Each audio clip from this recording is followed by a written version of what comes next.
好多人都會問點解要用小紅書嘅專業號平台呢？咁因為用普通嘅帳號呢，好多時候你喺信息發你嘅聯絡資訊，例如微信啦，例如電話號碼呢，都會被禁言啊，或者即係send 唔到出去咁樣。但係呢，如果你開咗專業號嘅話呢，咁就可以做到發名片呢個功能啦。咁但係你都要設定嘅。咁點樣設定呢？咁而家就分享一下啦。咁首先去到你專業號平台嗰個後台個 control panel 啦。跟住咧就去營銷工具嗰度撳入去咧，你會見到一個叫獲客工具嘅，係啦。咁撳咗獲客工具咧，會見到呢一個面板。跟住咧，我哋就推上少少，咁見到中間有咧叫做商家名片嘅喎。咁我哋撳咗入去啦。咁你會見到呢一個面板嘅，我去到新建名片呢一個位啊。好啦，咁咧你就可以建立你嘅手機號啦、企業微信啦、微信同埋釘釘嘅。咁我哋可以撳微信啦。咁個名稱，譬如我自己就係Tiger 啦，跟住就係陳虎導演，老虎，冇錯啦。改咗你要嘅名先，咁跟住備註就我都 mark 翻係呢一個係 WeChat 啦，微信。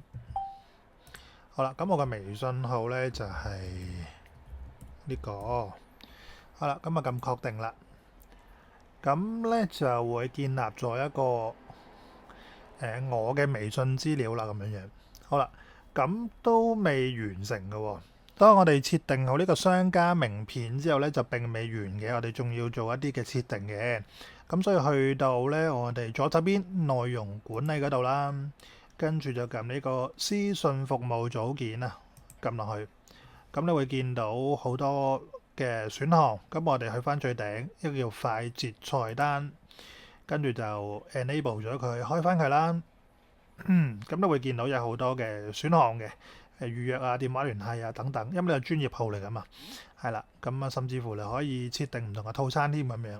咁頭先我哋最簡單啦，因為我哋希望可以喺WeChat 裏邊聯繫到我哋小紅書潛在嘅客戶或者合作伙伴。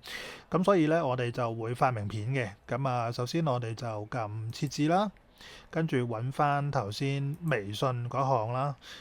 指定名片，因為頭先我哋已經設定好我自己嘅名片噶啦。加翻落去撳確定就可以噶啦。最後你見到而家係狀態未開啟嘅喎。